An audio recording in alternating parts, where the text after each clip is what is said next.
lo que pasó con el cambio de sexenio, cuáles fueron las políticas que de alguna manera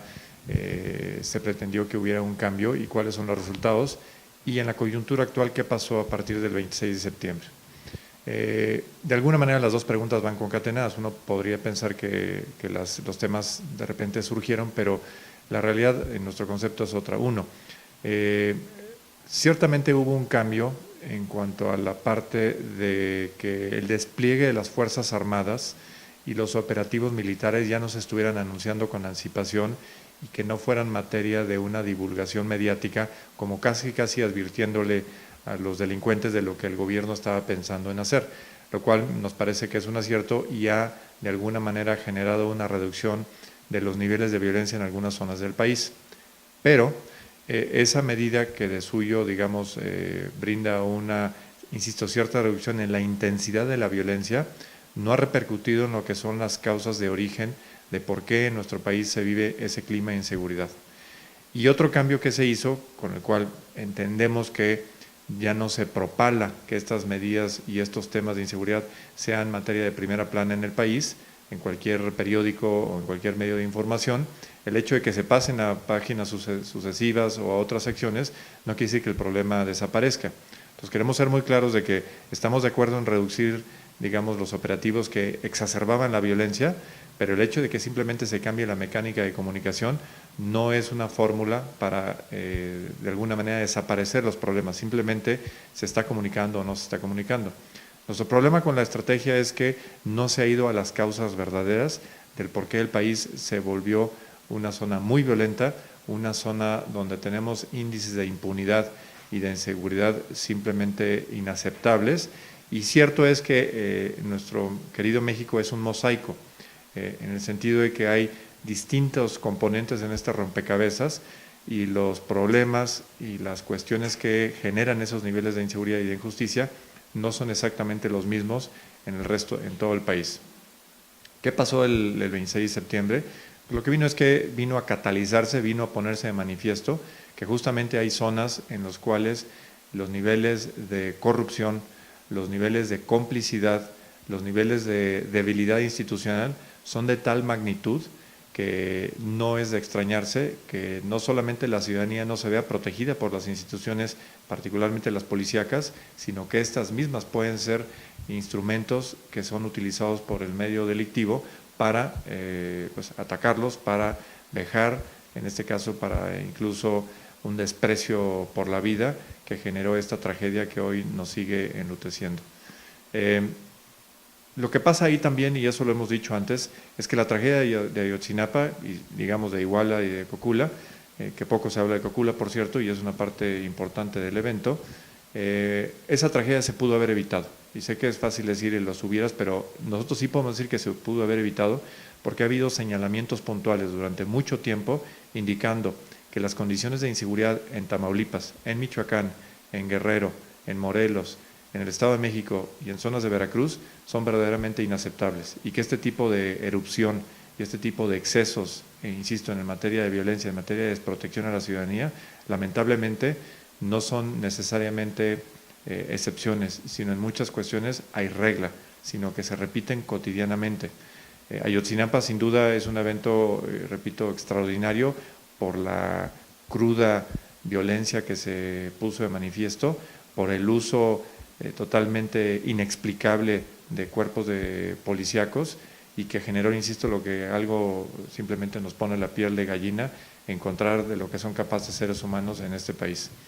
Pero yo creo que lo que tenemos que es recapitular y decir, bueno, ¿cuáles son las verdaderas causas? Y este es un problema multifactorial, es un problema que tiene que ver con políticas públicas fallidas, tiene que ver con instituciones policíacas que están totalmente debilitadas y que no tienen formación, que no tienen un pago, por ejemplo, económico que sea aceptable, policías que están ganando entre 1,000, 2,000, 3,000 pesos al mes, ¿cómo no pensamos que van a ser objeto o posibles blancos de la corrupción? Bandas delincuenciales a las cuales se les ha tratado de someter con base solamente en la fuerza pública, sin reconocer que lo que tienen a su alcance son negocios económicos muy rentables y que en la parte financiera poco o nada se ha hecho para justamente menguar eso que es el foco de alimentación, que es la fuente a través de las cuales se alimentan. Poco o nada se ha hecho, por ejemplo, también para evitar la impunidad, y la impunidad deriva de que en nuestro país el inicio de un proceso penal, la posibilidad de que se investigue un caso de los responsables, depende en gran medida de que la parte de la denuncia se facilite. Hoy en nuestro país ir a denunciar un delito es un verdadero viacrucis. Entonces, ¿cómo podemos pensar que las autoridades están realmente comprometidas con la seguridad y justicia si no se hace nada para facilitar el proceso de denuncia? Otro tema que también nos preocupa es que dentro de este proceso criminal, dentro de este proceso de justicia, estamos, como ustedes bien saben, en 2008 se modifica la Constitución, empieza a correr un plazo de 8 años, y en ese plazo de 8 años tendría que estar concluida la transición hacia el nuevo sistema penal acusatorio. Ese plazo se concluye en menos de 18 meses. En junio de 2016 del año que viene, todos los procesos penales en nuestro país tendrían que estarse realizando a través del sistema penal acusatorio. Hoy, lastimosamente, podemos decir 32 locales más uno federal solamente pueden reclamar o arguir que están en el proceso ya, digamos, de implementación plena 5 entidades federativas. Y esas 5 entidades federativas yo pondría un cierto nivel de interrogatorio respecto a si realmente están cumpliendo con lo que el sistema requiere. Pero si me voy a los que no están haciendo lo propio, tenemos una enorme mayoría, más de 20 entidades, incluyendo la federación, que no han cumplido con su fase de transición y pretenden hacerlo, insisto, ahora en menos de 18 meses. ¿Cómo vamos a poder tener un sistema criminal que sea efectivo, que sea veraz, que sea creíble, si ni siquiera han hecho el trabajo durante los últimos 6 años y medio? Entonces, este es el panorama en el que nos encontramos, este es el clima, insisto, de inseguridad y de putrefacción que vemos en algunos lugares en el país, particularmente los 5 o 6 estados que ya hemos señalado, y que si no corregimos, si no empezamos a realmente hacer la tarea para corregir ese rumbo, el problema es que esos 5 o 6 se pueden seguir multiplicando a otros más que se vean contaminados por esta ola delictiva. El tiempo es ahora y necesitamos ver ejemplos claros, necesitamos ver que empiecen con una clara disposición por parte de las autoridades a escuchar, a actuar y a dirigir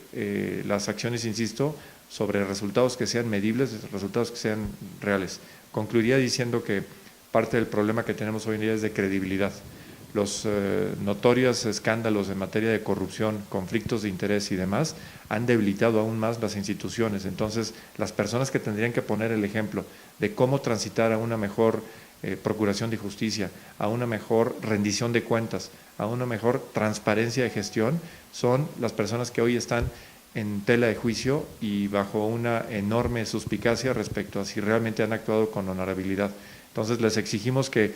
limpien la casa, y subrayo casa porque sabemos que eso tiene una connotación especial, que limpien la casa, que nos enseñen exactamente que tienen la voluntad de servir al país y que el contrato que firmamos con ellos, con la elección, es para que cumplan la ley, no para que selectivamente la apliquen y mucho menos para que se beneficien patrimonialmente de su servicio.